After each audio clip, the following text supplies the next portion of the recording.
le psaume 121. C'est un psaume que nous lisons souvent, en tout cas que vous lisez souvent. C'est un psaume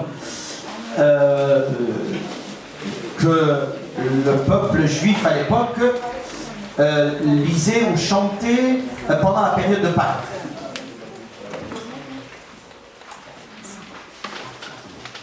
Pendant la période de Pâques, ce peuple chantait, il se rappelait de comment le Seigneur Dieu les a délivrés de l'esclavage et a fait d'eux un peuple libre pour louer son nom, pour le servir. Un peuple qui raconterait au monde entier les merveilles de Dieu. Le but de Dieu, quand il délivre, il a un but, et le but, c'est qu'il fasse de son peuple un endroit de louange et d'adoration. Alléluia. Lisons ce psaume, si vous voulez bien, qu'on aime tant. Je lève les yeux vers les montagnes, vous aussi avec moi. D'où me viendra le secours? Le secours me vient de l'Éternel, qui a fait les cieux et la terre. Il ne permettra point que ton pied chancelle. Celui qui te garde ne sommeillera point. Voici, il ne sommeille ni ne dort, celui qui garde Israël. L'Éternel est celui qui te garde.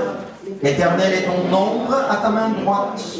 Pendant le jour, le soleil ne te frappera point, ni la lune pendant la nuit. L'Éternel te gardera de tout mal. Il gardera ton âme. L'Éternel gardera ton départ et ton arrivée, dès maintenant et à jamais. Alléluia.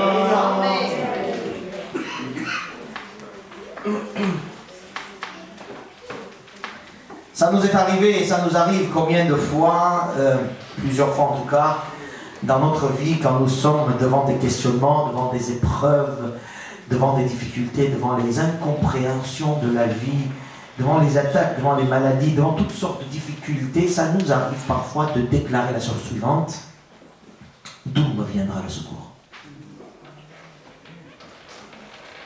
D'où me viendra la solution?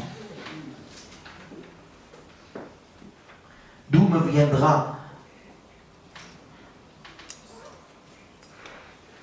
le salut? D'où me viendra le salut de mon âme, quelque part? Mais le salut aussi de mes inquiétudes. Qui me délivrera? Comment les choses changeraient pour que je puisse vivre la paix?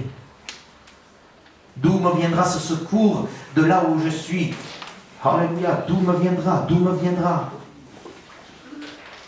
Ça vous arrive de vous poser la question quand vous êtes devant, je sais pas, une question, et tu dis, mais d'où viendra la solution? Comment je vais trouver la solution? Comment je vais essayer de trouver quelque chose? D'où viendra? Qui me ferait quelque chose? Ou qui ferait quelque chose pour que je puisse, par rapport à ça, ou en conséquence de ça, puisse trouver quelque chose? D'où me viendra le secours? Alléluia, voilà la question d'aujourd'hui. Hein. Merci Seigneur, nous avons la réponse. Merci Seigneur, vous allez dire, le secours me vient de l'Éternel qui a fait les cieux et la terre. La question ici, notre cher David va poser la question et répondre à la question. C'est bien de se poser la question et de répondre à la question. Quand tu passes par une difficulté, tu peux te dire, tu as la permission de dire, qui est mon Dieu? D'où me viendra la solution à ce problème? Posez-vous la question. Ne dites pas, ouais, ça viendra de Dieu. Mais posez-vous la question, d'où viendra la solution? D'où me viendra le secours? Ce qui se passe ici dans ce texte, c'est que le psalmiste, d'abord, il dit « Je lève les yeux vers les montagnes ». Alors, dans certaines traductions, quand on dit « Je lève les yeux vers les montagnes, d'où me viendra le secours ?» En fait, il est présenté comme si le psalmiste se lève, regarde vers les montagnes et il pense que le secours viendrait des montagnes. C'est ce que certains parmi vous croyez, ou vous comprenez de ce texte. Je lève les yeux vers les montagnes, d'où me viendra le secours. Ou on peut lire autrement, je lève les yeux vers les montagnes, d'où me viendra le secours. C'est tout à fait différent. Mon secours ne vient pas des montagnes. Mon secours ne vient pas des hauts lieux de ce monde. Mon secours ne viendra jamais des hauts placés de ce monde. Mon secours ne viendra jamais des choses de la terre, quelque part. Toutes tes solutions ne trouveront pas de réponse des choses de la terre, même si ce sont des choses les plus hautes qui peuvent exister. Mais elles sont quand même de la terre. Ton secours ne viendra pas d'une réponse d'une personne. Ton secours ne viendra pas d'un homme, d'une femme. Ton bien-être ne viendra pas d'un changement de situation non plus. C'est ce que nous, parfois malheureusement, pensons au fond de nous. Si la situation changerait, voilà comment je serais bien. C'est exactement le texte. Je lève les yeux vers la situation et je crois que ma solution viendra de ce changement-là. Ou de ce changement-là. Si mon mari pouvait changer, je serais super heureuse. Si ma femme pouvait parler un peu moins, je serais super content. Si je pouvais trouver un travail, je serais super. Si je pouvais avoir un enfant, si mon enfant se mariait, et si je pouvais trouver une femme, et si je peux gagner 2 000 € de plus, et si je peux trouver un lieu de vacances, et si la douleur disparaissait, et si ma mère revienne à la maison alors qu'elle est à l'hôpital, et si, si le pasteur changeait pour certains, par exemple, si le conseil changeait, si notre église était plus grande, si notre église était placée ailleurs, si j'avais une caméra encore plus grande que ce qu'on a là maintenant, et si, oui. Je lève les yeux vers les si. Je veux des solutions des si. Le psalmiste dit, ta solution ne vient pas des réponses de tes si, ta solution viendrait et viendra de l'Éternel qui a fait le ciel et la terre. Amen. Alors c'est facile de se dire ça, mes amis. Je pense que personne parmi nous peut me contrarier ce que je viens de dire jusqu'à maintenant. Mon salut, mon secours, mon bien-être viendra de Dieu. Et on dit, alléluia, Seigneur. Et on dit, nous croyons, Seigneur. Et nous croyons, Seigneur. Maintenant, ce que je voudrais vous dire, il faut croire jusqu'au bout à ça. Quand des montagnes, tu ne vois aucune réponse, il faut continuer à croire à celui qui est au-dessus des montagnes. Tu peux trouver, par exemple, je ne sais pas, vous cherchez une solution, et puis il y a un problème, et puis vous cherchez un avocat, et puis vous trouvez un avocat qui dit, écoute-moi, je ne vais pas couper de toi. Tu dis, alléluia, c'est bien, merci Seigneur pour l'avocat. Et donc, nous donnons à cet avocat tellement d'importance, parce qu'il est le haut placé qui me concerne dans cette affaire-là, la montagne qui vient me donner le secours. Le Seigneur dit, n'oublie jamais, c'est moi qui ai créé la montagne et ton avocat. N'oublie jamais, je suis au-dessus de ton avocat. N'oublie jamais, je suis au-dessus des hommes. Même si c'est l'homme le plus placé de ce monde.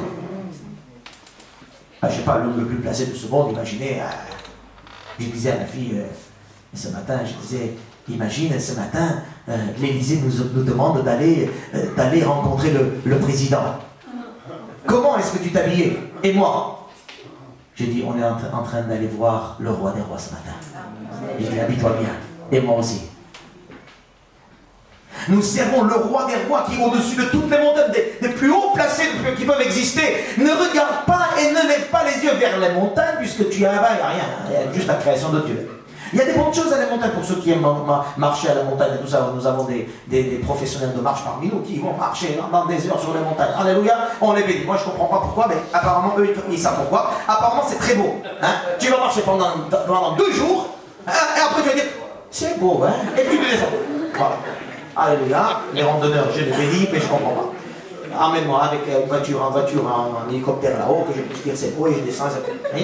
Donc, mais la montagne, elle est bonne, elle est belle, et puis il y a plein de bonnes choses, sûrement, hein, voilà. Mais n'oublions jamais que ces bonnes choses qui sont là, création de Dieu. Et notre Dieu est plus haut que cela. L'avocat est bien, le médecin est bien, le banquier, il est bien, surtout s'il te prête l'argent sans intérêt, gloire à Dieu. Donc ils sont bien ces gens-là, hein? C'est des belles montagnes qui sont là. On les bénit, on les reçoit. Mais attention, je ne lève jamais les yeux vers les montagnes.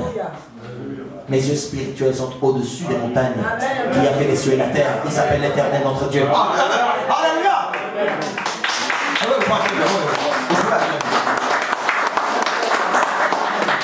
Alléluia! Ma solution viendra au-dessus des montagnes. Alors je ne lève pas les yeux vers les montagnes, je lève les yeux plus encore. Ça nous fait du bien, hein, ce matin. Est-ce que Dieu vous parle vraiment pour votre chat ou votre là, hein? Amen. Il vous parle là pour vous, hein? Pour votre problème du jour. Alléluia. On a vu ça en direct pour l'avocat cette semaine. Avocat, voilà, alléluia. On a vu ça en direct, avocat. Gloire à Dieu, merci Seigneur. Nous bénissons les avocats, mais nous regardons au-dessus des avocats. Hein? Parce que nous avons un avocat. Il s'appelle Jésus-Christ, qui est au-dessus de tous les avocats. D'ailleurs, je vais vous dire, pour chaque situation, si vous cherchez la Bible, vous allez voir que votre Dieu est au-dessus de cette affaire. Et d'ailleurs, il va le dire lui-même que je suis au-dessus de cette affaire. Oh, je bénis le Seigneur pour cela. Et oui, nous ne prêchons pas ici un Dieu, nous prêchons un Dieu vivant. C'est pour ça que je dis, quand je vous dis, est-ce que vous touchez là, il faut que ça vienne là. Hein? Le pasteur, il ne prêche pas pour les autres, il prêche pour toi. Amen. Et moi, je prêche pour moi. Merci Seigneur. Parce que quand je prépare ce message, attendez, hein, quand je prépare ce message, je me mets en position où je me prêche à moi. Et je me prêche à moi, je me dis, oh là, c'est bon, c'est ce que tu dis. Oh. Hein? Et puis voilà, merci Seigneur, alléluia, et je note, et c'est ce que je note, je vous dis. Amen, c'est plus simple que ça. Ah non, ce n'est pas une étude publique qu'on fait, ni une conférence ici, on est en train de parler de celui qui est au-dessus de toutes choses. Et tenez-vous bien, celui qui est au-dessus de toutes choses, il est descendu au plus bas, pour venir vers toi. Amen. Amen. Ce que j'aime bien dans ce texte, en tout cas dans ce psaume, quand il dit « L'Éternel viendra, le secours me vient de l'Éternel », alors tout de suite après il dit « C'est qui? C'est quoi l'Éternel? C'est qui l'Éternel? C'est lui qui a fait le ciel et la terre, attention, c'est pas n'importe qui. » Bon, il a fait au-dessus, et il a créé le ciel et la terre, ok, qu'est-ce que ça peut m'apporter dans mon problème avec ma femme? N'est-ce pas? Qu'est-ce que ça peut m'apporter dans mon problème avec mon argent? Qu'est-ce que ça peut m'apporter avec mon problème de la douleur, des difficultés physiques? Hein? Qu'est-ce que ça peut m'apporter? C'est lui qui a créé le ciel et la terre. D'ailleurs, il y en a qui disent, oui, il est. N'est-ce pas? Oui, le Seigneur a créé le ciel et la terre, mais oui, il est. Et ce texte nous le dit, hein? D'abord, il l'a créé et il maintient sa création. Nous ne croyons pas à un Dieu qui a créé et qui est parti en vacances. Il y a une philosophie qui parlait de ça. Hein? Que Dieu a créé tout ça et puis il laisse. Jusqu'à la destruction finale. Il y a une approche théologique, entre guillemets, qui parle de ça, très ancien d'ailleurs. Mais nous croyons en Dieu qui a créé le ciel et la terre et qui le maintient. Et qu'il est encore le maître de ça. Et il n'a pas perdu encore sa royauté. Hein, et il ne perdra jamais. Donc ce Dieu qui a créé le ciel et la terre, il nous propose, regardez dans ce texte, ce Dieu vers qui je dois me lever les yeux et je dois lui faire confiance, ce Dieu, je le fais parce qu'il me garde. Dans ce texte, il est parlé 5 fois. Il y a 8 versets, 5 fois on me dit Dieu garde, Dieu garde, Dieu garde, Dieu garde, garde, il garde, il garde, il garde. Et il me propose de nous garder, il nous propose de nous garder encore ce matin. Que ce Dieu qui est au-dessus de toutes les montagnes, Ce Dieu se propose lui-même de venir vers toi et de te garder. Et je voudrais vous dire tout simplement, est-ce que ce matin, mon ami, est-ce que tu as vraiment besoin d'un protecteur? Est-ce que tu as vraiment besoin d'un protecteur, attention, comme lui, hein? Ou est-ce que nous préférons nous attendre au secours des montagnes? Des hommes et des situations haut placées. Notre secours des grands de ce monde. Des situations meilleures. Ah, si je ne pouvais pas être marié. Ah, si je n'étais pas marié. Oh, non, le pasteur, on aurait fait des choses. Donc, changement de situation pour toi ferait que tu seras éventuellement peut-être bien. C'est, vous voyez, quand on cherche un changement de situation, quand on regarde et nous attendons la solution d'un homme, c'est comme si on dit à Dieu le Créateur, toi au-dessus des montagnes, je ne lève pas mes yeux plus haut que les montagnes, je reste là. Donc je cherche les choses de la terre. Et ce matin je vous dis, est-ce que vous avez besoin que Dieu vous garde?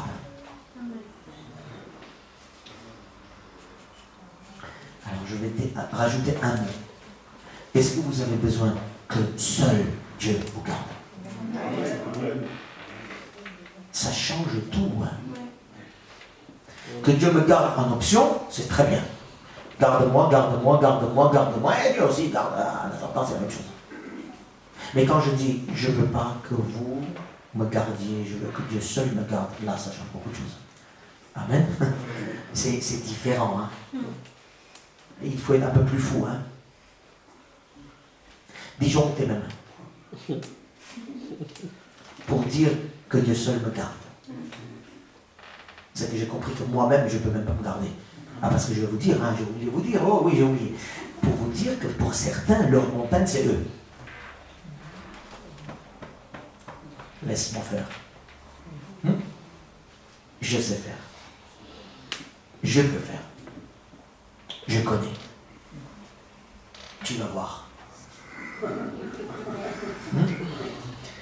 Et parfois, vous savez, il ne faut plus se regarder non plus. Hein. Je n'ai pas les yeux vers moi-même non plus. Normalement, en général, ceux qui disent ça, une ou deux épreuves dans la vie va leur montrer très vite qu'ils ne peuvent rien faire. Hein? N'est-ce pas? Vous avez compris ça? Moi j'ai compris. Hein? Ben, quand tu dis laisse-moi faire, je sais, moi, le Seigneur dit un coup, tu dis oh là là, ben, qu'est-ce qui m'arrive? Ah, t'as foutu, t'as plus rien. Et là, tu cherches quelqu'un vers qui se tourner. Et normalement, quand tu es assez humble, tu vas voir que la personne vers qui se tourner, c'est que celui qui a créé toutes choses. Amen. Et donc, on se lève vers celui-là parce qu'il garde. 5 fois, il dit, il garde, il garde, il garde. D'abord, je vais commencer par celui, à mon sens, la chose qui garde le Seigneur, qui est la chose la plus importante. Et c'est le dernier verset, il dit, l'Éternel gardera ton départ et ton arrivée. Alors, ça, on dit souvent aux voyageurs, hein. L'Éternel garde ton départ, ton arrivée, c'est bien. C'est pas une erreur, c'est théologique. Par contre, il y a quelque chose de plus important que mon voyage. La chose la plus importante de mon voyage, d'aller en Russie, aux États-Unis, en Angleterre, dans ce que tu veux, la chose la plus importante de mon voyage, c'est d'aller au ciel ou pas. Mon voyage, c'est, je prends le ticket ici sur cette terre, et j'arrive là-bas. Mon départ de la terre et mon arrivée au ciel. Et le texte il dit que le Seigneur, l'Éternel, te garde ton départ, ton arrivée. Alléluia. Ça, il faut dire aux enterrements. Hein. Celui qui est derrière, hein, que le Seigneur te garde ton départ, ton arrivée. Mais le problème, c'est qu'après la mort, c'est trop tard. Il faut dire avant. Hein. Avant de mourir, il faut que tu saches, il t'a gardé, il te garde ou pas? Que le Seigneur garde ton âme. Il dit, ton départ, ton arrivée, que le Seigneur fasse en sorte que tu sois à lui déjà. Que le Seigneur fasse en sorte que tu viennes à lui, que tu sois son enfant. Parce que si tu es à lui, ton départ commence ici et ton arrivée sera dans la gloire au ciel. Amen. La chose la plus importante que le Seigneur se propose, c'est de dire, je veux te garder dans mes mains pour que tu sois mon enfant, que tu partes tranquillement ici, que tu arrives tranquillement là-bas. Alléluia. Amen. Dans cette salle, est-ce que tout le monde est dans la main du Seigneur, gardé pour la vie éternelle? Si le Seigneur vient ici, là maintenant, qu'est-ce que vous allez lui dire?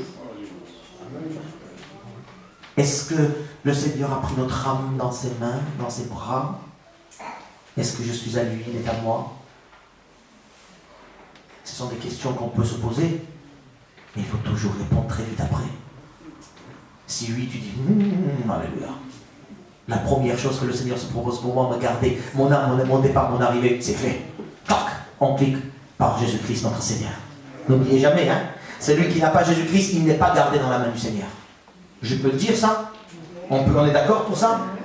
Il faut que notre âme soit gardée. Il faut que notre âme soit lavée. Il faut que j'entre dans les mains du Seigneur. Et Jésus a dit, celui qui vient dans mes mains, je ne le laisserai jamais. Ça, c'est le départ et l'arrivée. Amen. Mais il n'y a pas que ça. Le Seigneur se propose à nous garder ici sur cette terre aussi. Amen. Plusieurs fois. Il dit, par exemple, regardez ici, que verset 3, il dit, il ne permettra pas que ton pied chancelle. Il veut te garder pour que tu puisses marcher sur cette terre dignement. Il garde ton âme, ton départ et ton arrivée, ça c'est la conversion. Mais après, il veut garder ta sanctification sur cette terre. Il veut que tu sois saint. Je répète, il veut que tu sois saint. Jusqu'à l'arrivée dans les portes du ciel, il veut que tu sois saint. Et il dit, il garde à ce que ton pied ne chancelle pas, c'est-à-dire que tu ne fasses pas des mauvais choix. Il te garde à ce que tu fasses des bons choix. Il te propose, tu veux? Est-ce que tu veux faire les bons choix de ta vie? Ne lève pas les yeux au-dessus des montagnes, sur les montagnes au-dessus. Si tu veux faire des bons choix, la solution vient de Dieu, jamais des hommes. Il veut garder des choix sur cette terre. Si vous continuez, verset 5, regardez, il dit quoi? Il dit, l'Éternel est ton ombre à ta main droite. Ça veut dire quoi? Il est mon ombre à la main droite, ça veut dire ce que je fais. Ce que je fais, il veut le garder. Comme mon ombre, il est là. Il veut garder. Il ne veut pas que je fasse de mauvaises choses. Mes activités, mes projets, mes actions, mes choix. Le Seigneur veut que tu puisses avoir une vie sainte dans tes choix, dans tes projets. Ta main, il faut qu'il gère lui-même. Il faut qu'il garde ta main. Il faut qu'il garde tes pieds pour que tu ailles là-bas, là où il faut, pour que tu puisses faire ce qu'il veut, pour que tu puisses dire ce qu'il veut, parce qu'il veut te garder. Il veut garder ton arrivée là-haut. Alléluia. Mais ça commence par la sanctification ici. Qu'est-ce que je vais faire, Seigneur? Quelle est la bonne solution? Comment il faut faire ça? Comment il faut faire ça? Le Seigneur dit, regarde-moi. Ta solution ne vient pas des hommes. De moi, parce que moi, je vais te garder. Il a un projet, il veut nous garder. Il nous aime, c'est pour ça qu'il dit, regarde-moi. Écoute ce que j'ai à te dire. C'est moi qui te conduis. C'est moi qui ouvre devant toi des chemins. Regarde-moi. Ne regarde pas plus haut, ne regarde pas à droite, ne regarde pas à gauche, ne regarde pas les hauts de la terre, les choses de la terre, mais regarde-moi. Le fait que je regarde Dieu, déjà je suis gardé. Amen. Amen. Quand je lève les yeux vers le Seigneur, là je suis déjà gardé. Je commence à être gardé.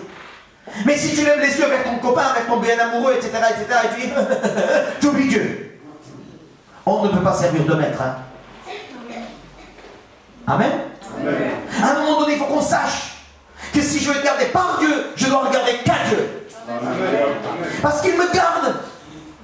Il me prend dans ses bras. Il me conduit. Il ferme parfois des portes autour. Amen. Ah oui, parce que c'est pour ça que tout à l'heure je disais, est-ce que vous voulez être gardé par Dieu? Par Dieu seul, parce qu'il veut fermer des portes aussi. Je vais vous dire. Hein. Il ferme des portes. Hein. Alors là, moi je peux vous le dire. Hein. Je suis bien placé pour le dire. Hein. Il ferme des portes. Après tu dis, ouais. Il dit, c'est moi, que moi, ou moi et d'autres. C'est là qu'il faut que tu te mets à genoux en disant, que toi, Seigneur, que toi. Et il dit, ok, je ferme les portes. Et ça, il y en a qui n'aiment pas, hein, parmi nous. Hein. Il y en a qui n'aiment pas. Je veux, Seigneur, que tu diriges ma vie, mais tant que ça ne me gêne pas. Hein. Parce que si tu commences à me gêner, je te lâche. Hein. On fait des chantages aussi à Dieu parfois. Seigneur, garde-nous de cela et surtout montre-nous ce que ça veut dire chantage. Donc il me garde, le Seigneur se propose à moi, il me garde, même ma santé. Verset 6 dit, il ne permettra pas que le soleil te frappe, ni la nuit te frappe. Pourquoi? Mais parce que je te garde. Ça c'est la santé, c'est la sécurité, c'est la psychologie, c'est tout ce qui est le corps, le physique. Il ne permettra pas, mais regarde-moi. Il faut qu'on prie beaucoup pour ces jeunes autour de nous qui fument et qui boivent et qui font tout ce que vous voulez. Ils sont gravement malades après. Et il y en a qui se suicident parce qu'il n'y a plus d'autre solution. Vous savez pourquoi? Mais parce qu'ils n'ont pas regardé qu'à le Seigneur. Il faut regarder qu'au Seigneur. C'est lui qui te garde. Si tu regardes toi, le Seigneur et le copain, ça ne marche pas. Est-ce que tu veux maintenant regarder qu'au Seigneur? Qui va regarder qu'au Seigneur? C'est tout? Alléluia. Merci Seigneur pour ceux qui lèvent la main. Et pour ceux qui ne lèvent pas les mains, pose-toi la question. Quand je suis au Seigneur, je suis converti au Seigneur. Je vis que pour lui, je vis que par lui, je vis qu'en lui. Attention, ton départ peut être commencé, mais ton arrivée ne sera jamais au rendez-vous.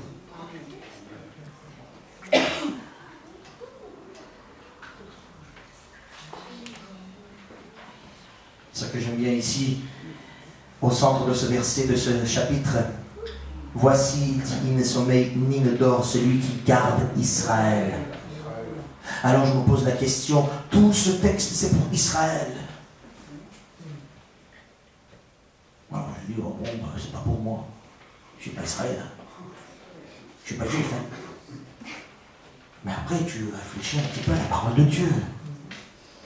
Est-ce que Dieu donnerait ce genre de promesse que à quelques personnes sur cette terre? Alors quand tu réfléchis au mot Israël, vous savez ce que ça veut dire Israël? Israël, ça veut dire celui qui lutte avec Dieu.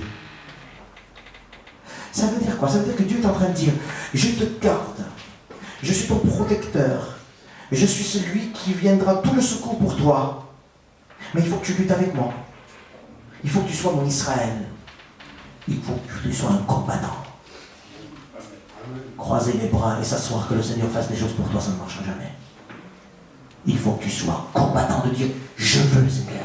Je veux que tu sois mon seul protecteur. Alors c'est pour ça que je vous ai fait lever la main. Pour certains, d'autres disent, il y en a qui sont. Alors si tu as honte devant Dieu de te lever la main en public, comment tu ne vas pas avoir honte de lutter avec lui en public? Mes frères et sœurs, ce que le Seigneur est en train de nous dire ici, je garde celui qui lutte avec moi.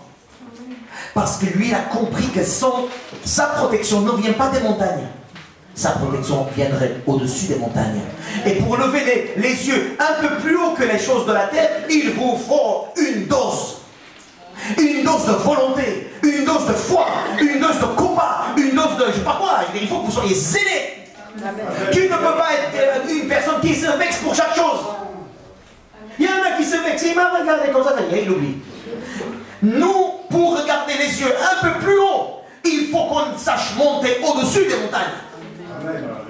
À un moment donné, il faut qu'on se dise que nous sommes des lutteurs. Ceux qui font des luttes, là, comment on appelle ça en anglais? Catch. Vous savez les catch, là, vous savez les baraquets. Ils viennent, oh, et ils crient et tout ça. Ah ben, nous sommes des catcheurs spirituels, alléluia. Voilà. Amen. Oui. Il garde Israël, il garde celui qui est lutteur, il garde celui qui a la volonté, il garde celui qui sait où il va, il garde celui qui a la motivation et la conviction d'aller à tout prix avec le Seigneur. C'est pour ça que je comprends le texte dans le Nouveau Testament quand il est dit « Les lâches n'hériteront jamais le royaume de Dieu ». Alors je dis « Oh Seigneur notre Dieu, qu'est-ce qui nous arrive ?» Et combien de fois j'ai été lâche? Alors lâche ne veut pas dire pas sans foi, hein. Lâche ne veut pas dire ne plus croire. Lâche veut dire tu as baissé les bras à ce moment-là. Le Seigneur dit ton secours vient de moi, de moi, de moi, de moi, de moi. Continue à me regarder, continue, encore, continue. Seigneur, continue. Mais il n'y a pas de mais, continue. Mais non, continue. tes yeux au-dessus des montagnes. Au-dessus des montagnes. Et ça, il faut que tu sois un lutteur, un catcheur pour ça. Alléluia, amen. Tu peux te mettre devant le miroir et tu peux dire, je suis un catcheur de Dieu. Alléluia, et pourquoi pas?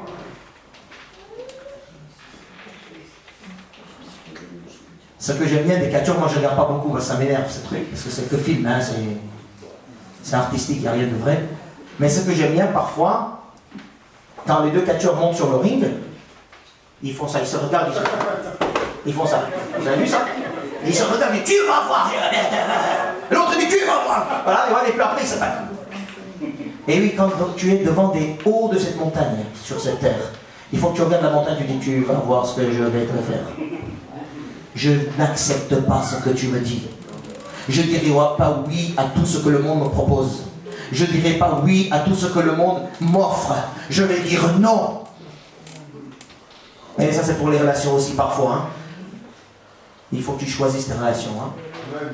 Tu ne peux pas dire oui à tous ceux qui disent je t'aime. Tu ne peux pas dire oui à tous ceux qui disent tiens, vas-y, tiens, t'as besoin de 200 €, je te donne 200 €. Hein? Ça commence toujours comme ça. Hein? Dans les cités, comment ça se passe?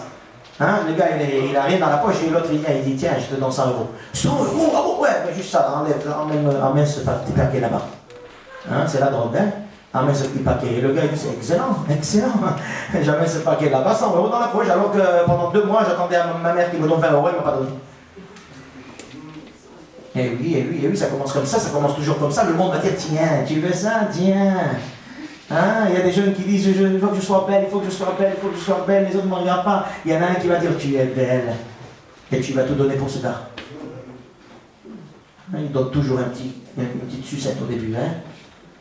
L'ennemi, pour que tu regardes la sucette et tu lui dis c'est lui qui a créé la sucette. Alléluia, vous avez compris ça? C'est comme ça reste toujours comme ça. Ça, c'est la tactique du diable, c'est comme ça que ça commence. Le Seigneur dit au-dessus des montagnes, même la chose la plus importante pour toi dans la vie, la chose la plus importante, la plus haute, la plus haute, la plus haute. Je suis au-dessus d'eux. Il faut que tu me regardes au-dessus de ça. Alléluia. Ah oui, je dis aux mères aussi, aux mères. Ah, vos enfants, c'est votre cœur. Mais je dis non, votre cœur, c'est Jésus. Ah oui, les mères, ils commencent à dire. Non, mais c'est comme ça. On n'est pas esclave de sentiments de maman. On n'est pas esclave de sentiments de papa. On est esclave du Seigneur. Amen. Et quand tu aimes le Seigneur, tu es rempli du Seigneur, là tu aimeras et ta femme et ton mari et tes enfants et tout ce que tu veux. Amen. Mais je ne suis pas esclave de cette chose-là, je suis au-dessus, je regarde au-dessus des montagnes. Mon secours viendra au-dessus des montagnes, pas des montagnes. Alléluia.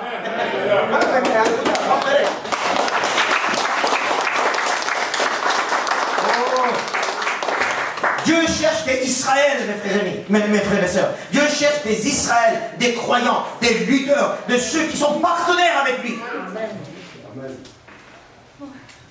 Dieu cherche des partenaires. Partenaires au principe divin, pas principe de ce monde. Le principe de ce monde, il faut que tu fasses comme ça. Le principe divin, c'est il faut que tu fasses comme ça. Selon la parole. Dieu cherche des lutteurs pour dire non à toi, oui à la parole. Non à toi, oui à la parole. Non à toi, oui à la parole. Amen. Amen. Il cherche des lutteurs, des Israël. Il cherche des croyants qui disent oui au principe divin. Il cherche de ceux et celles qui veulent regarder plus haut que la situation, plus loin que la situation. Et non pas un petit truc là, juste un cercle fermé, vous voyez. Il faut que tu sois plus large, plus haut, plus loin. Il faut que ta vie soit selon la perspective divine et non pas selon la perspective de ces gens-là ou du monde. La perspective du monde, c'est voilà. D'ailleurs, je ne sais même plus c'est quoi la perspective du monde. Vraiment, je ne sais quoi. Une réussite, quelqu'un qui a bien réussi sa vie selon le monde, c'est quoi? Je ne sais plus maintenant. Il n'y a aucun repère. Hein. On dit l'argent, on a vu que les riches, ils se suicident. Bon, c'est pas l'argent. On dit la santé, on voit que il ne peut pas tenir longtemps la santé, c'est pas la santé non plus. On dit la réussite, on voit qu'un jour ils sont au premier plan, deuxième jour il n'y a plus rien. Mais c'est quoi la perspective de la réussite de ce monde? C'est quoi? Je ne sais plus. Vous avez quelque chose, vous? En tout cas, ce que le monde propose, c'est jamais permanent. Et le problème, c'est que les chrétiens, de ceux qui aiment Jésus parfois, ils tombent dans le panneau. Et ils pensent que pour être bien, il faut être comme les autres. Pour la mode. Regardez combien de fois les jeunes, les ados et tout ça, vous avez pleuré devant vos parents en disant il faut que j'ai des lunettes, par exemple. Hein? Et tu pries, tu pries pas, tu cries et tu fais la tête à tes parents. Parce que tes parents ne te donnent pas des lunettes, il faut que j'ai des lunettes comme là-bas, comme ça, c'est la mode, tu comprends pas, papa. C'est comme ça qu'il faut, c'est comme ça qu'il faut. Tu pleures et tu pleures et tu pleures. À peine tes parents décident d'offrir la lunette, la mode est passée. Tu as perdu des larmes pour rien. J'en connais aussi un jeune qui s'est fâché avec les parents pour un copain. Il n'y a pas longtemps. C'est pas chez nous, hein. Ne regardez pas les uns les autres, hein. Il s'est fâché pour le copain. Donc pendant des mois ça durait. On criait le père et la mère, et tout ça, et donc chrétien. Ouais, alors il y a des cris comme ça. Vous comprenez rien. Le jeune il dit vous comprenez rien. Vous savez pas, vous m'aimez pas, vous me lâchez pas. Fait tout ça. Et vous savez ce qui se passe? Cette fille quitte la maison pour son copain. Pas de problème. Je dis pas de problème. Il quitte la maison, elle prend la valise et tout ça, elle part de la maison. Vous savez ce qui se passe? Elle arrive au lieu de rendez-vous. Donc chez son copain, qu'est-ce qu'elle voit?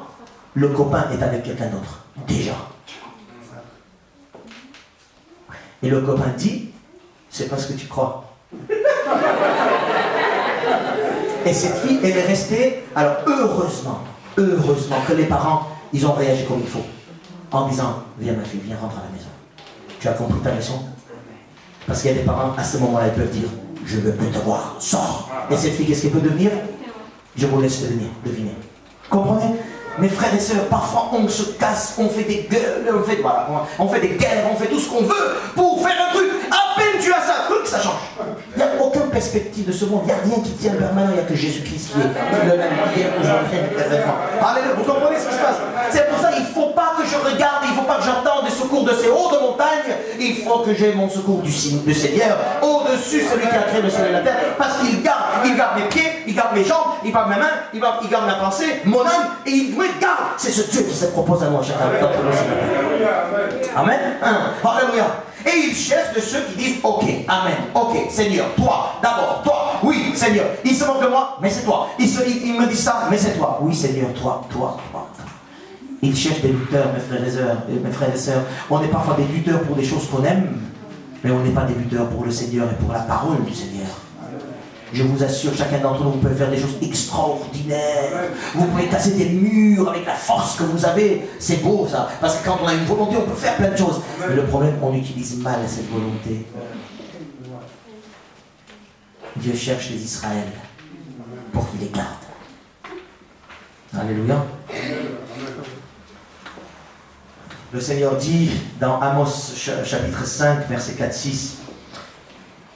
Amos 5, 4-6. Car ainsi parle l'Éternel à la maison d'Israël. Cherchez-moi et vous vivrez. Ne cherchez pas à Bethel. N'allez pas à Gilgal.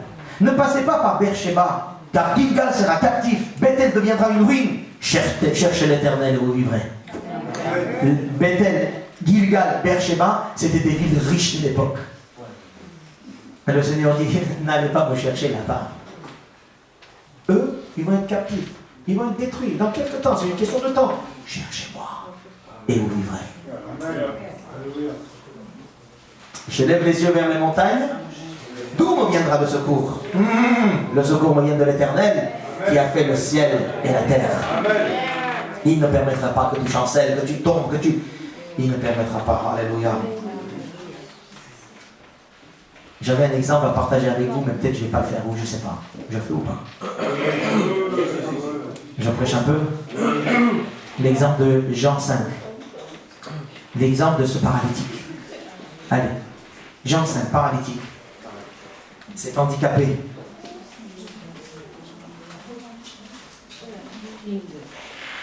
Jean chapitre 5.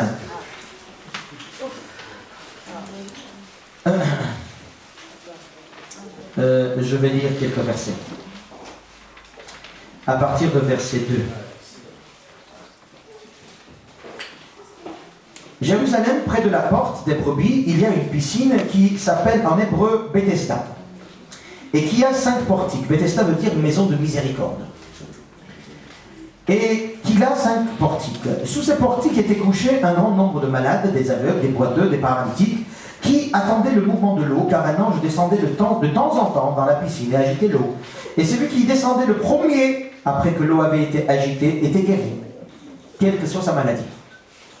Là se trouvait un homme malade, depuis 38 ans.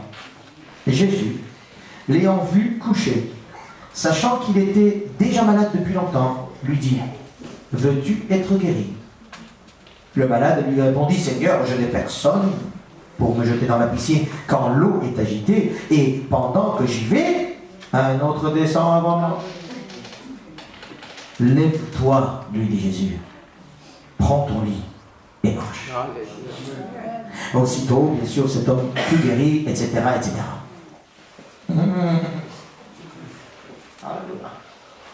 C'est l'exemple de cet homme qui levait les yeux vers les montagnes pendant 38 ans. Et sa montagne à lui, c'était quoi? L'eau agitée, un ami, ou un peu de force pour marcher. C'était ça, ces montagnes. Pendant 38 ans, il attendait ça. Si l'eau peut être agitée ce matin, ça serait bien. L'eau est agitée. Oh, l'eau est agitée. Oh, c'est super, pasteur, alléluia. Il me faut quelqu'un pour m'y amener. On trouve personne. Il essaye. L'autre descend vers lui. Un exemple extraordinaire de quelqu'un qui attend son secours des changements. Il attend son secours de changement de l'eau. Ça peut être changement de situation pour toi. Si cette chose pouvait changer, si cette chose pouvait changer, voilà, on attend ça. 38 ans, il a attendu ça, 38 ans. Il n'avait pas d'autre choix, hein. Il y en a qui attendent, il n'y a pas d'autre choix, hein. Ils sont à faire. Il va attendre qu'un homme puisse venir lui porter, l'amener plus loin. Il attend quelque part son secours des choses de la terre. Pensez comme ça, ce texte. Il attend son secours. Voilà. On est dans la maison de miséricorde. Oh, c'est bien. Maintenant, si quelqu'un pouvait faire miséricorde, si quelqu'un pouvait m'amener à la piscine, si Dieu pouvait faire en sorte que dans l'eau, qu'il y ait un petit changement, un mouvement. Oh, si Seigneur pouvait faire quelque chose pour changer. Oh. Oui, c'est un peu bon, non? Si je pouvais changer un peu là et là. Et il y en a parmi nous aussi même, ils ne prient plus. En disant de toute façon, je prie pas, ça ne change pas, laisse tomber. Je ne vais pas vous dire s'il y en a quelqu'un comme ça, mais je suis sûr qu'il y en a un. Et c'est une femme. Comme cet homme. Ah, ça sert à rien. Vous voyez, c'est un peu là. Voilà, comme ça. Je parle avec quelqu'un, il me dit, prier c'est la réflexion, on réfléchit. Quand on prie, on réfléchit. Ah bon? Bon, je sais pas. Je sais pas. La réflexion est utile, est importante, mais la prière, c'est pas la réflexion. Dans la prière, on peut même réfléchir, et quand on ne réfléchit pas, le Saint-Esprit prie aussi. Donc la prière, c'est pas la réflexion. Bon.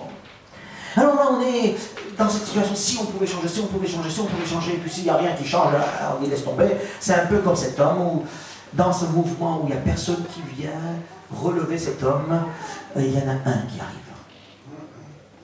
C'est celui qui est au-dessus des montagnes qui arrive. Amen. C'est celui qui a créé même lui, pas la maison de miséricorde, lui il est miséricorde. C'est lui qui vient. L'eau, c'est pas lui qui fait le mouvement l'eau, il est la source de vie. Vous voyez, c'est lui qui est au-dessus des montagnes, arrive dans son problème à lui.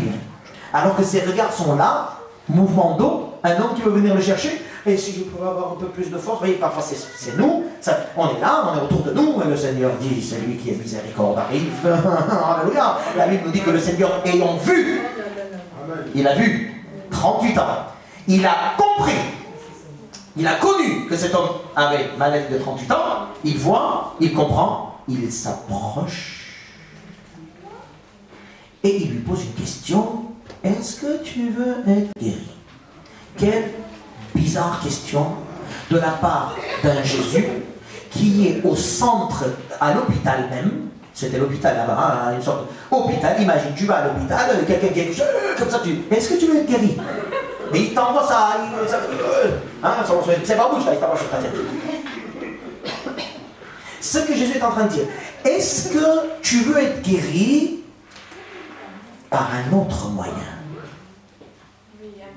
Mais le gars, il n'a pas compris. Hein. Le gars, il dit, j'ai personne, moi. Et ça y est, comme nous. Hein. Et moi, t'as vu ce qui se passe, et moi, ma montagne, j'ai demandé à l'autre et l'autre. Alors, on pleure. Le Seigneur dit, regarde, moi, je suis au-dessus de tout ça. Amen.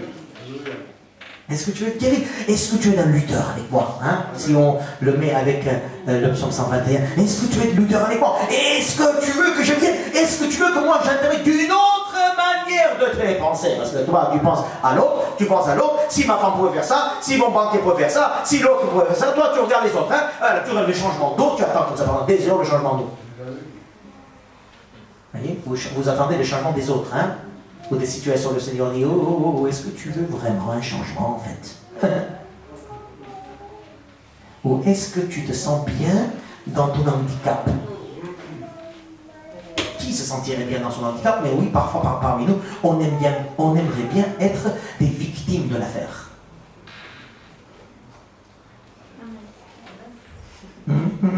Victime. On aimerait que ça reste. Il vient, Jésus il vient, il connaît la situation. Il lui dit, est-ce que tu veux être un lutteur? L'autre il commence à se plaindre, comme toi et moi. Et là, il donne une parole. Cet homme n'a jamais entendu ça de sa vie. Il lui dit, lève-toi et marche. Seigneur, je ne peux pas me lever et marcher, l'eau n'est pas agitée. Je ne peux pas me lever et marcher, je suis ferme, je ne peux pas aller jusqu'à là-bas.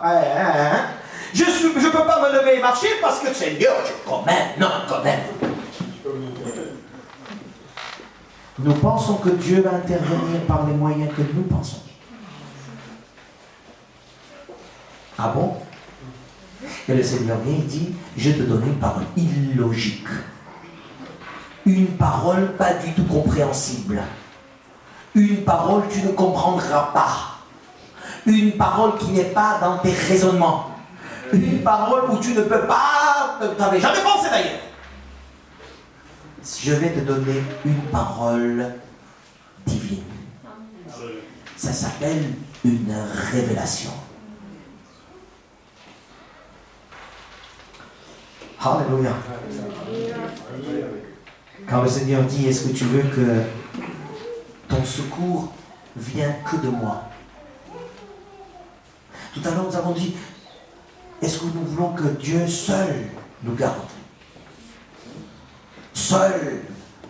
Et là, Jésus dit à cet homme, est-ce que tu veux que ton salut, ta guérison, ton secours vienne que de moi?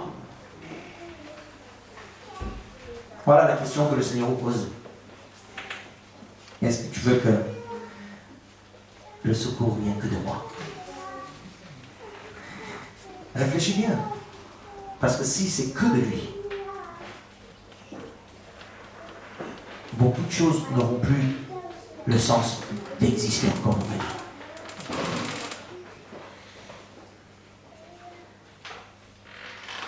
Ce que j'aime bien aussi dans ce texte, j'ai relevé ça. La maison de miséricorde, ça me rappelle les pèlerinages. Hein. Les lieux de pèlerinage, je vais là-bas, je vais me sentir bien. Pour certains, le lieu de pèlerinage, c'est l'église. Ils viennent à l'église, je me sens bien. C'est pas la maison qui a un problème, hein. C'est celui qui a créé la maison qui est plus grand. C'est pas le lieu qui pourrait dire quoi que ce soit, qui peut faire quoi que ce soit. C'est celui qui vient dans ces lieux. C'est pas la maison de miséricorde, c'est le miséricorde lui-même qui est important. Et en vous disant ça tout simplement, je vais terminer. J'espère que vous avez compris le message. Et je vous invite tout simplement à regarder au-dessus de vos montagnes ce matin. À regarder à celui qui est descendu du plus haut vers toi ce matin, comme ce Jésus qui vient vers ce paralytique.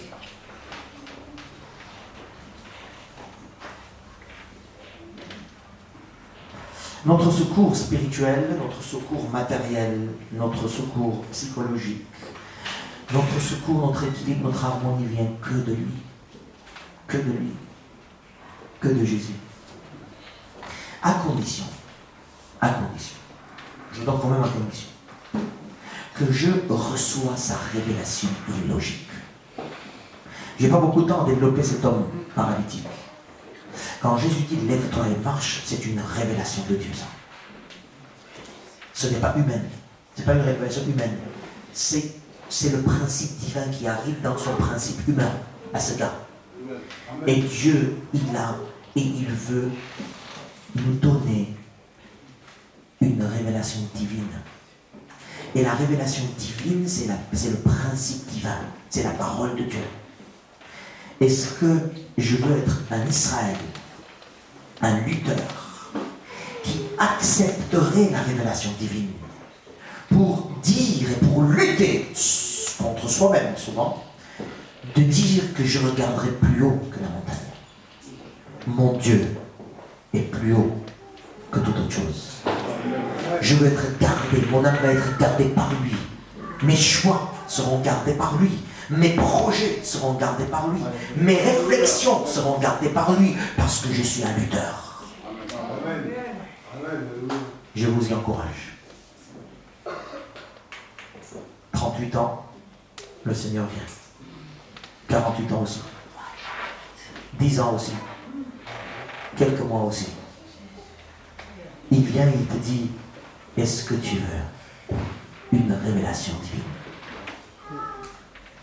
Je dis juste pour terminer, ce gars, il a pris son lit et il a marché. Ce gars a eu une folie de je ne sais pas comment il était assis, mais de se lever de sa place et de vouloir prendre son lit et de vouloir marcher. Est-ce que tu te vois sorti de ton problème déjà? Est-ce que tu te vois sorti victorieux de tous tes problèmes? Le Seigneur dit, lève-toi et marche. Regarde-moi bien, fais-moi confiance. Lève-toi et marche. Tu ne resteras pas à ta place. Parce que je cherche des Israël. Et des Israël marchaient toujours dans le désert. Dieu avait interdit qu'ils construisent une maison dans le désert. Et nous, on est dans le désert. En marche, en marche, en marche. Toujours. Et jamais derrière un problème. On a vu pour ceux qui ont fait la formation vendredi, l'apôtre Paul, il a été persécuté, lapidé. Il était tombé par terre, dit le texte. Il était tombé par terre. La Bible nous dit, il s'est levé, il a marché. Il a continué sa mission. Et il n'a pas fait comme certains parmi nous, vexés pendant des mois, vexés pendant des heures et des jours, et du coup on est vexé par l'un et par l'autre et on ne fait plus rien pour Dieu. Dieu dit, je cherche des buteurs qui avancent. Alors regarde-moi, laisse-moi faire, sois en Israël, sois un lutteur, laisse-moi te conduire. Alléluia.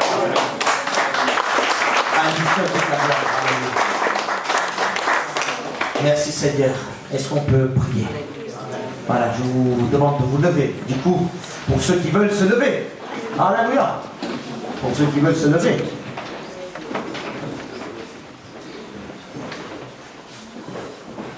C'est devant toi, Seigneur, notre Dieu. C'est en écoutant ces paroles qui ne rentrent pas dans nos principes à nous. Mais pourtant, elles viennent de toi. C'est devant ces paroles-là qu'on se lève. Et puisque cette parole, c'est toi qui l'as dite, Seigneur Jésus. Toi qui as vaincu la mort.